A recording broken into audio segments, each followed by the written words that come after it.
Hi friends, welcome back to my channel. Friends, ಇವತ್ತು ಡಾಬಾ ಸ್ಟೈಲ್ನಲ್ಲಿ aloo capsicum gravy ಮಾಡೋದು ಹೇಗೆ ಅಂತ ತೋರಿಸ್ತಾ ಇದ್ದೀನಿ. ಇದು ಪೂರಿ, ಬಟರ್ ನಾನ್, ರೋಟಿ, ಚಪಾತಿ ಎಲ್ಲದಕ್ಕೂ ಕೂಡ ತುಂಬಾ ಚೆನ್ನಾಗಿರುತ್ತೆ. ದೊಡ್ಡವ್ರಿಗಷ್ಟೇ ಅಲ್ಲ, ಮಕ್ಕಳಿಗೂ ಕೂಡ ತುಂಬಾ ಇಷ್ಟ ಆಗುತ್ತೆ. ಖಂಡಿತ ಒಂದು ಸಲ ಟ್ರೈ ಮಾಡಿ. ಮಾಡೋ ವಿಧಾನ ಕೂಡ ತುಂಬಾ ಸಿಂಪಲ್. ವಿಡಿಯೋನ ಸ್ಕಿಪ್ ಮಾಡಿದೆ ನೋಡಿ. ಬನ್ನಿ ಮಾಡೋ ವಿಧಾನ ಹೇಗೆ ಅಂತ ನೋಡೋಣ.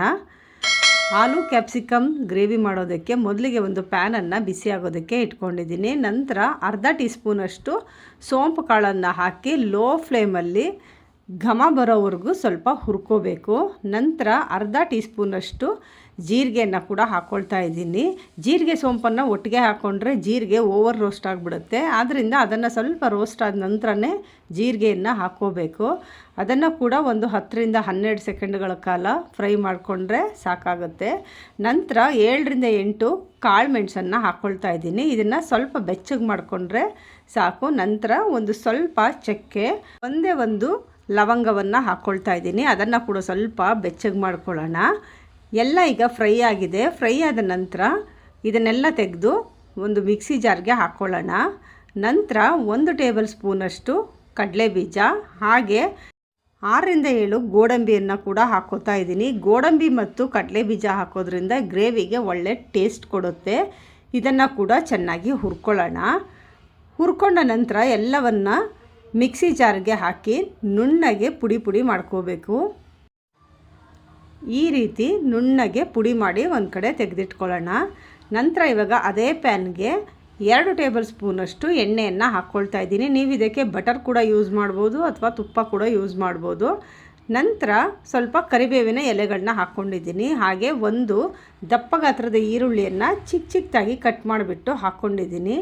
ಈರುಳ್ಳಿ ಟ್ರಾನ್ಸ್ಪರೆಂಟ್ ಆಗಬೇಕು, ಹಸಿ ಸ್ಮೆಲ್ ಹೋಗಿ ಚೆನ್ನಾಗಿ ಫ್ರೈ ಆಗಬೇಕು.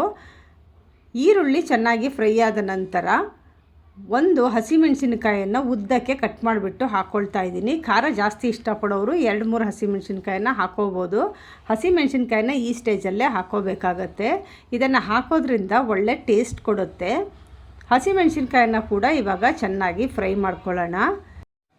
ಈರುಳ್ಳಿ ಎಲ್ಲ ಫ್ರೈ ಆದ ನಂತರ ಚಿಕ್ಕ ಸೈಜ್ದು 2 ಟೊಮೆಟೋವನ್ನು ಸಣ್ಣದಾಗಿ ಕಟ್ ಮಾಡಿಬಿಟ್ಟು ಹಾಕ್ಕೊಳ್ತಾ ಇದ್ದೀನಿ. ನೀವು ಆ್ಯಪಲ್ ಟೊಮೆಟೊ ಕೂಡ ಯೂಸ್ ಮಾಡ್ಬೋದು ಅಥವಾ ನಾಟಿ ಟೊಮೆಟೊ ಯಾವುದು ಬೇಕಾದರೂ ಯೂಸ್ ಮಾಡ್ಬೋದು. ಟೊಮೆಟೊ ಬೇಯೋದಕ್ಕೆ ಒಂದು 1/4 ಟೀ ಸ್ಪೂನಷ್ಟು ಉಪ್ಪನ್ನು ಹಾಕ್ಕೊಳ್ತಾ ಇದ್ದೀನಿ. ನಂತರ ಇದು ಮೆತ್ತಗಾಗೋ ತನಕ ಚೆನ್ನಾಗಿ ಫ್ರೈ ಮಾಡ್ಕೋಬೇಕು. ಟೊಮೆಟೊ ಸ್ವಲ್ಪ ಫ್ರೈ ಆದ ನಂತರ ಅರ್ಧ ಟೀ ಸ್ಪೂನಷ್ಟು ಶುಂಠಿ ಬೆಳ್ಳುಳ್ಳಿ ಪೇಸ್ಟನ್ನು ಹಾಕ್ಕೊಳ್ತಾ ಇದ್ದೀನಿ. ಇದನ್ನು ಜಾಸ್ತಿ ಹಾಕೋದಕ್ಕೆ ಹೋಗಬೇಡಿ, ಅರ್ಧ ಟೀ ಸ್ಪೂನ್ ಹಾಕ್ಕೊಂಡ್ರೆ ಸಾಕಾಗುತ್ತೆ. ಇದು ಪೂರ್ತಿಯಾಗಿ ಹಸಿ ಸ್ಮೆಲ್ ಹೋಗೋ ತನಕ ಚೆನ್ನಾಗಿ ಫ್ರೈ ಮಾಡ್ಕೋಬೇಕು. ನಂತರ 2 ದಪ್ಪ ಗಾತ್ರದ್ದು ಆಲೂಗೆಡ್ಡೆಯನ್ನು ದಪ್ಪ ಸೈಜಲ್ಲಿ ಕಟ್ ಮಾಡಿಬಿಟ್ಟು ಹಾಕ್ಕೋತಾ ಇದ್ದೀನಿ.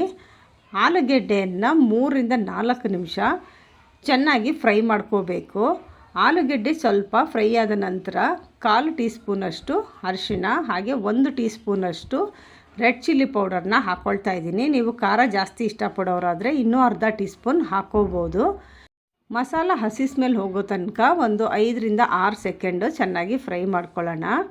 ಫ್ರೈ ಆದ ನಂತರ ಇವಾಗ ಆಲೂಗಡ್ಡೆ ಬೇಯೋದಕ್ಕೆ ಸ್ವಲ್ಪ ನೀರನ್ನು ಸೇರಿಸ್ಕೋಬೇಕು. 1.5 ಕಪ್ಪಷ್ಟು ನೀರನ್ನು ಇವಾಗ ಸೇರಿಸ್ಕೊಳ್ತಾ ಇದ್ದೀನಿ. ತುಂಬ ಜಾಸ್ತಿ ನೀರನ್ನು ಒಂದೇ ಸಲ ಹಾಕೋದಕ್ಕೆ ಹೋಗಬೇಡಿ. ನಂತರ ರುಚಿಗೆ ತಕ್ಕಷ್ಟು ಉಪ್ಪನ್ನು ಹಾಕ್ಕೊಳ್ತಾ ಇದ್ದೀನಿ. ಉಪ್ಪು ಮತ್ತು ನೀರನ್ನು ಸೇರಿಸಿದ ನಂತರ ಮಿಕ್ಸ್ ಮಾಡಿಬಿಟ್ಟು ಇವಾಗ ಇದನ್ನು ಲಿಡ್ ಕ್ಲೋಸ್ ಮಾಡಿ ಒಂದು 4-5 ನಿಮಿಷಗಳ ಕಾಲ ಬೇಯೋದಕ್ಕೆ ಬಿಡಬೇಕು. 5 ನಿಮಿಷಗಳ ಕಾಲ ಈಗ ಗ್ರೇವಿ ಬೆಂದಿದೆ. ಆಲೂಗೆಡ್ಡೆ 80% ಚೆನ್ನಾಗಿ ಕುಕ್ ಆಗಿದೆ. ಇವಾಗ ಇದಕ್ಕೆ ನಾವು ಪುಡಿ ಮಾಡಿಕೊಂಡಂಥ ಪೌಡರ್ನ ಇದಕ್ಕೆ ಸೇರಿಸ್ಕೋಬೇಕು. ಸೇರಿಸಿ ಒಂದು ಸಲ ಚೆನ್ನಾಗಿ ಮಿಕ್ಸ್ ಮಾಡ್ಕೊಳ್ಳೋಣ. ಇದಕ್ಕೆ ಬೇರೆ ಯಾವುದೇ ಮಸಾಲ ಪೌಡರ್ಗಳ ಅವಶ್ಯಕತೆ ಇಲ್ಲ. ಗರಂ ಮಸಾಲ ಕೂಡ ನಾನಿಲ್ಲಿ ಯೂಸ್ ಮಾಡ್ತಿಲ್ಲ. ನಾವು ಮಾಡ್ಕೊಂಡಂಥ ಮಸಾಲ ಪೌಡರಲ್ಲೇ ಒಳ್ಳೆ ಫ್ಲೇವರ್ ಬರುತ್ತೆ, ಅದೇ ಒಳ್ಳೆ ಟೇಸ್ಟ್ ಕೊಡುತ್ತೆ. ಅದರಿಂದ ಬೇರೆ ಯಾವುದೇ ಮಸಾಲ ಅವಶ್ಯಕತೆ ಇಲ್ಲ. ಇವಾಗ ಇದಕ್ಕೆ ಒಂದು ದಪ್ಪ ಗಾತ್ರದ್ದು ಕ್ಯಾಪ್ಸಿಕಮನ್ನು ದಪ್ಪದಾಗಿ ಕಟ್ ಮಾಡಿಬಿಟ್ಟು ಹಾಕ್ಕೊಳ್ತಾ ಇದ್ದೀನಿ. ಇದು ಜಾಸ್ತಿ ಬೇಯಬಾರ್ದು, ಅದರಿಂದ ಈ ಸ್ಟೇಜಲ್ಲಿ ಹಾಕ್ಕೊಳ್ತಾ ಇದ್ದೀನಿ. ಮೊದಲೇ ಆಲೂಗಡ್ಡೆ ಜೊತೆಗೆ ಹಾಕ್ಕೊಳ್ಬಾರ್ದು. ಹಾಕಿ ಮಿಕ್ಸ್ ಮಾಡಿದ ನಂತರ ಒಂದು 2 ನಿಮಿಷ ಫ್ರೈ ಮಾಡ್ಕೋಬೇಕು. ಫ್ರೈ ಮಾಡಿದ ನಂತರ ಮತ್ತು ಇದಕ್ಕೆ ಸ್ವಲ್ಪ ನೀರನ್ನು ಸೇರಿಸ್ಕೊಳ್ತಾ ಇದ್ದೀನಿ. ನಾನು ಮತ್ತೆ 1 ಕಪ್ಪಷ್ಟು ನೀರನ್ನು ಸೇರಿಸ್ಕೊಳ್ತಾ ಇದ್ದೀನಿ. ಗ್ರೇವಿಯನ್ನು ಆದಷ್ಟು ಗಟ್ಟಿಯಾಗೆ ಮಾಡ್ಕೋಬೇಕು, ಆದ್ದರಿಂದ 1 ಕಪ್ ನೀರು ಹಾಕಿದ್ರೆ ಸಾಕಾಗುತ್ತೆ. ಮತ್ತು ಲಿಡ್ಡನ್ನು ಕ್ಲೋಸ್ ಮಾಡಿ ಒಂದು 4ರಿಂದ 5 ನಿಮಿಷಗಳ ಕಾಲ ಬೇಯಿಸ್ಕೋಬೇಕು. ನೋಡಿ ಇವಾಗ 4ರಿಂದ 5 ನಿಮಿಷ ಚೆನ್ನಾಗಿ ಬೆಂದಿದೆ, ಎಣ್ಣೆ ಕೂಡ ಬಿಡ್ತಾ ಇದೆ, ಗ್ರೇವಿ ಕರೆಕ್ಟಾಗಿದೆ.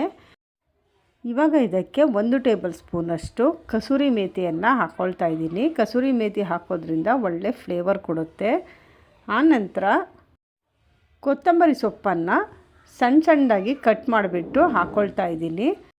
ಕೊತ್ತಂಬರಿ ಸೊಪ್ಪನ್ನು ಸೇರಿಸಿ ಮಿಕ್ಸ್ ಮಾಡಿಕೊಂಡ್ರೆ ಆಲೂ ಕ್ಯಾಪ್ಸಿಕಮ್ ಗ್ರೇವಿ ಡಾಬಾ ಸ್ಟೈಲ್ನಲ್ಲಿ ತುಂಬಾ ಟೇಸ್ಟಿಯಾಗಿ ರೆಡಿಯಾಗಿದೆ.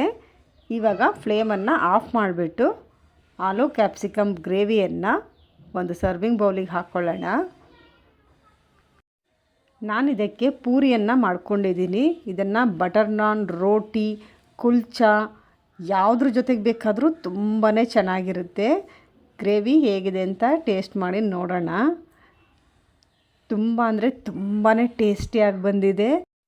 ನೀವು ಕೂಡ ಒಂದು ಸಲ ಈ ಗ್ರೇವಿಯನ್ನು ಟ್ರೈ ಮಾಡಿ, ಹೇಗೆ ಬಂತು ಅಂತ ನನಗೆ ಕಮೆಂಟ್ ಮಾಡಿ ತಿಳಿಸಿ.